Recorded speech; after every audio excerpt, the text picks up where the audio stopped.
906 Outdoors is brought to you in part by Blades Bait and Tackle, your year-round connection to fishing bait enoch. Stick around for a 2-day adventure on the Menominee River. We'll take a look at the Menominee River State Recreation Area. Kayaking, fishing, camping, cooking, and of course, lots of scenery. 9 million acres of forest, 1,700 miles of continuous shoreline, 4,300 lakes, 12,000 miles of streams, more than 300 waterfalls, 15 counties, 2 time zones, and 1 area code. Welcome to the Upper Peninsula. Welcome to 906 Outdoors.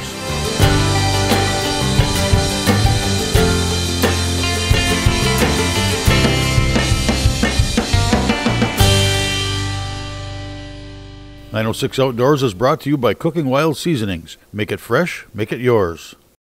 My adventure begins here at the Sturgeon Falls Power Dam near Norway, just south of where the Sturgeon River joins the Menominee for its southbound journey to Lake Michigan.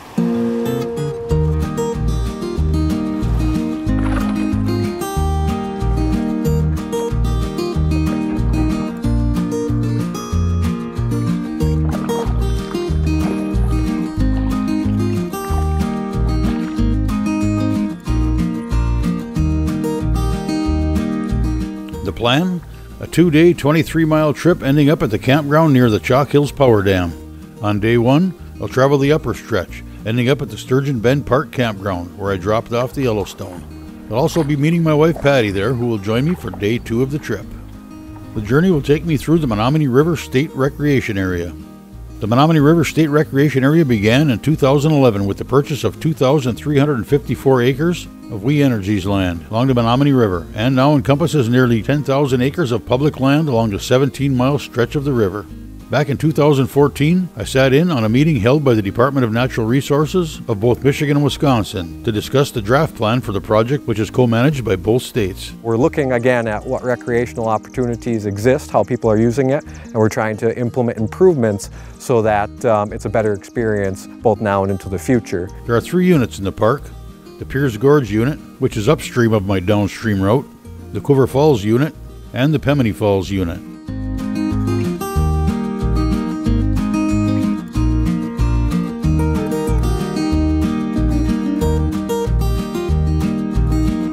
This particular stretch of the Menominee is for the most part undeveloped. Just water, trees, wildlife, and quiet.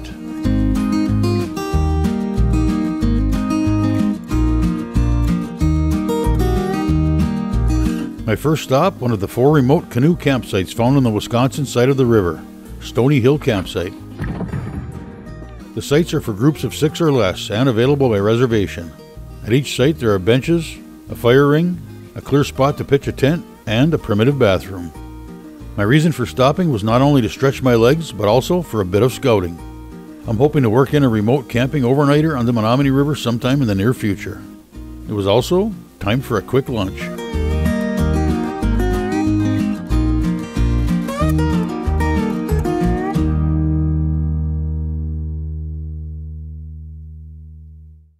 "906 Outdoors" is brought to you in part by Christ, your Northwoods neighborhood store. After eating an entire stick of homemade venison salami, it was back to the river and time for more paddling and a bit of fishing.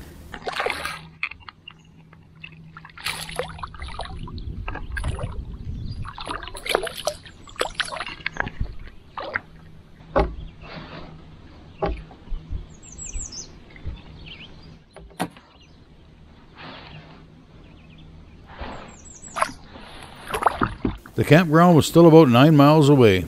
Between here and there, the Faithorn boat launch still a couple miles away, another campsite to check out 2 miles past that, and then Quiver Falls just over 5 miles away. Time to paddle.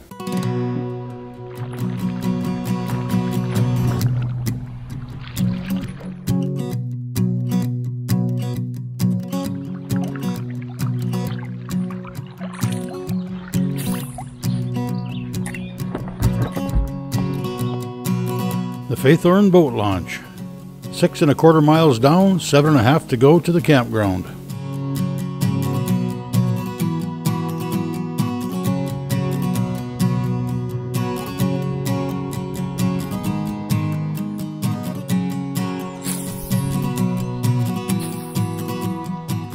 I stopped to check out the next campsite on the map, the Grand Island site.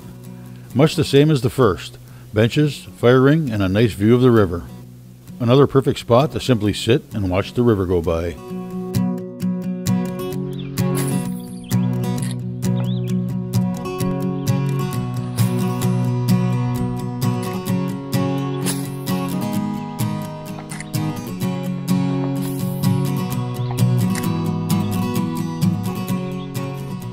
Just above Quiver Falls, remnants of old dams and cribbing from the logging era are still present. I don't know much about it, I just remember my dad taking me fishing at the old dam.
I've been through these rapids more than once in a kayak without incident, but the low water made passage a bit more perilous.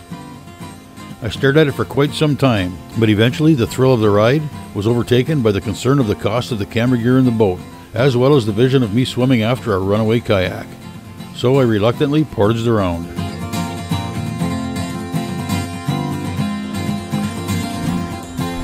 It's a general rule I've come up with when filming.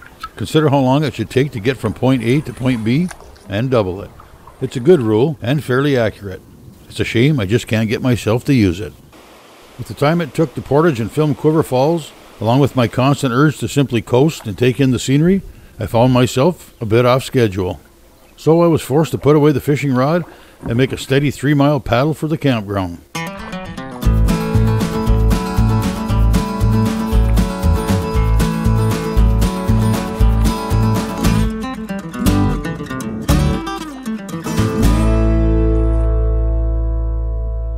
So after a bunch of steady paddling, interrupted by the inability to pass up a good shot or a good fishing spot, I spotted the landing, complete with welcoming party. The temperature, 90 degrees. The temperature of the water in that bottle, well, 90 degrees. I can't wait for something cold to drink. Time for a quick bite to eat and relax.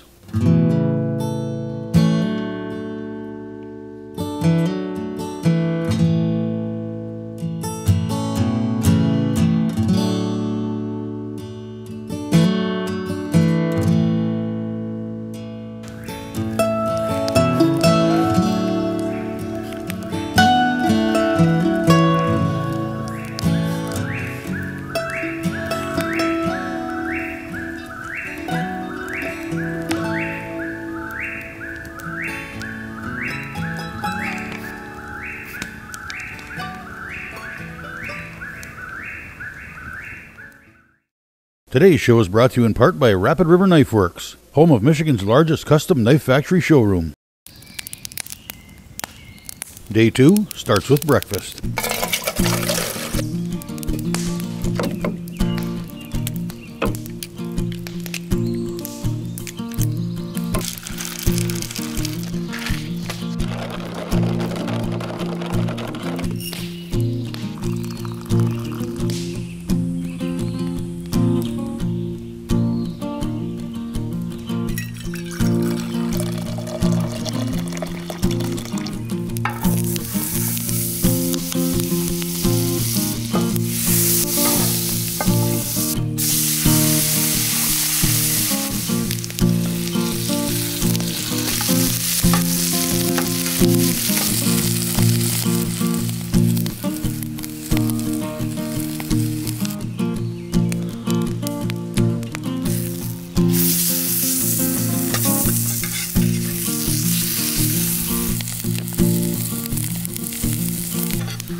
With breakfast behind us, we filled up as many water bottles as we could muster up and shuttled the truck down to our final destination at Chalk Hills.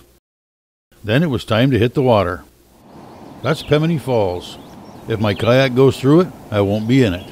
That said, we began our day 2 kayaking just below the falls. Here's a better look at why.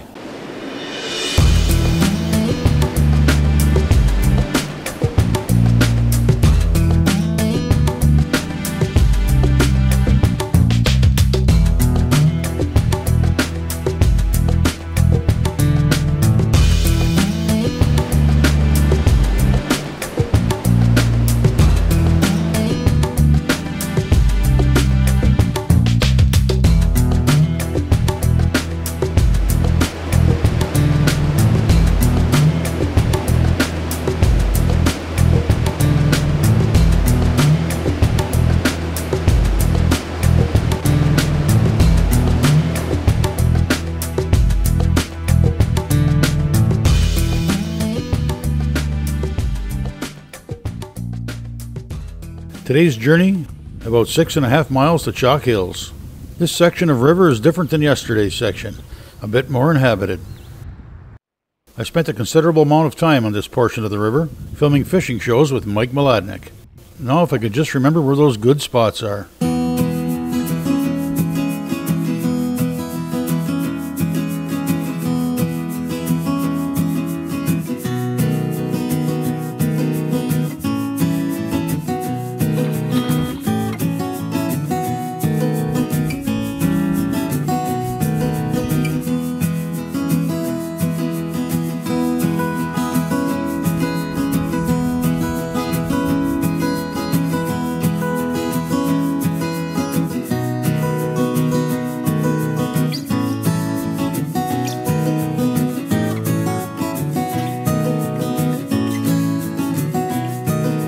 Along the way, Moscano Island and the Four Seasons Resort.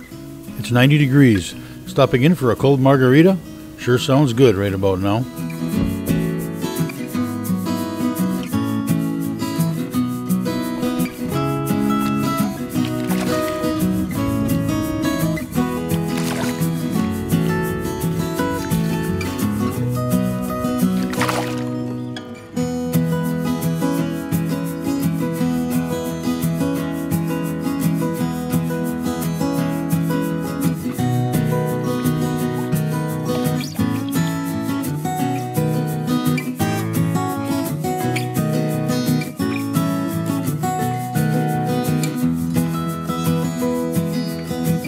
We pressed on. The end was near. Another 2.5 miles of slow-moving water and we'd be there.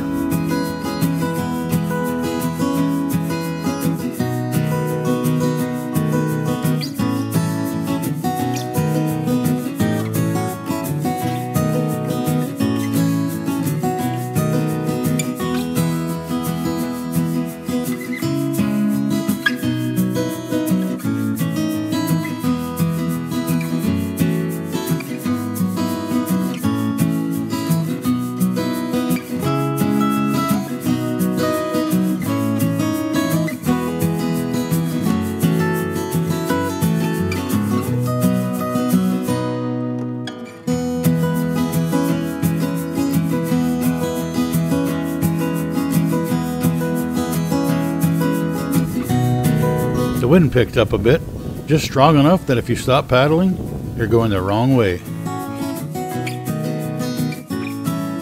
After a quick stop to stretch a bit, we were hitting the backwaters of the Chalk Hills Dam. A little more paddling, and we were there.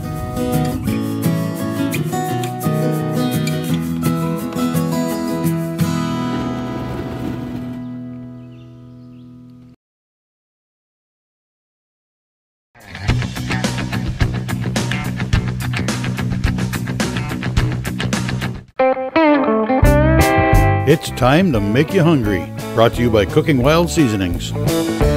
So today we're going to be making a walleye chowder.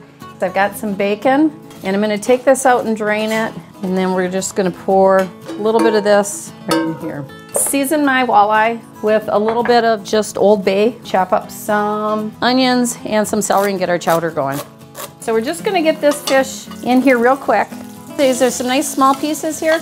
We're not gonna cook these very long, so we don't want it to dry out. Just chop a couple cloves of garlic, put that in. Chop up some Yukon Gold potatoes.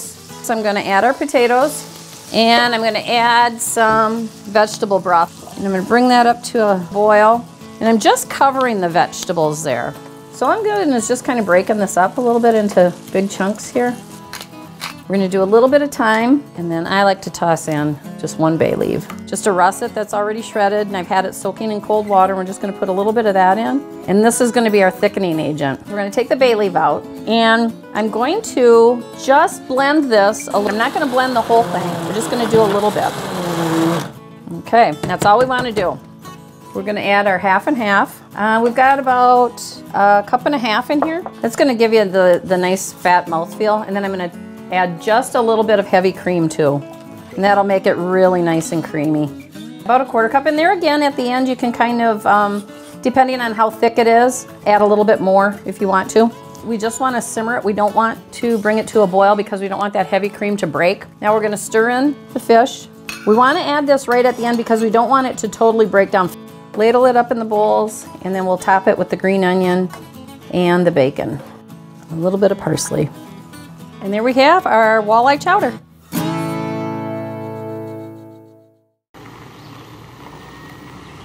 So, there you have it.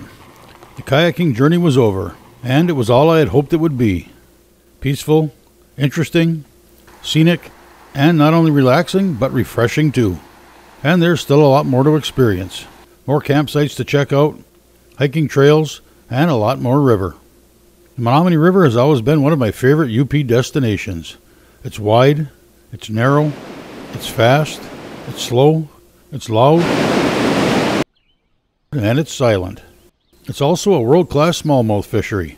I do wish I would have had more time to fish, but there's always next time. I was actually looking forward to a fish fry, but smallmouth is more of a catch-and-release fish anyway. If only I could connect with one walleye. Just one tasty walleye. Well, sure enough, right there in the cold water, under cover, and on top of a can of beer, one tasty walleye.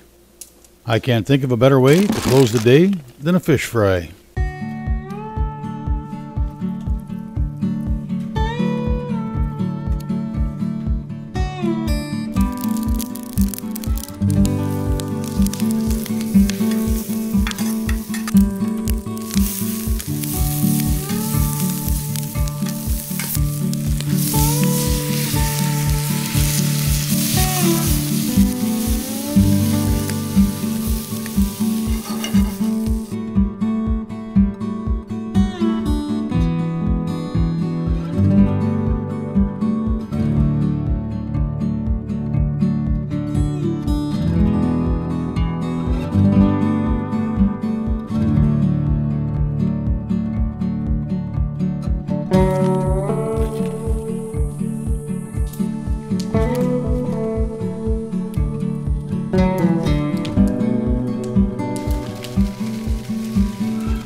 Feel free to join us on Facebook or visit us at 906outdoors.com.